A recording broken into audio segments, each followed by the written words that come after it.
میرے ایک دوست رفیق کا بیٹا شفیق ایک دفعہ میرے پاس آیا۔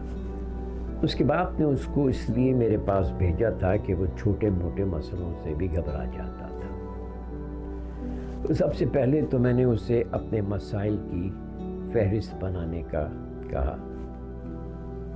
اس کے بڑے مسائل یہ تھے کہ وہ شرمیلے پن کا شکار ہے، اسے کبھی کلاس میں سب کے سامنے بولنا پڑے تو اس سے بولا نہیں جاتا تھا۔ کچھ عرصہ پہلے اس کی منگنی ٹوٹ گئی تھی اور اس وجہ سے کافی دل برداشتہ تھا، اور چونکہ اس کے والد کچھ عرصہ سے بیمار رہتے تھے تو اس سال اس کے پاس امتحان کی فیس دینے کے پیسے بھی نہیں تھے۔ جب ایک دفعہ یہ فہرست بن گئی تو ہم دونوں نے مل کر سوچا کہ ان میں سے کون سا مسئلہ سب سے پہلے حل ہونا چاہیے۔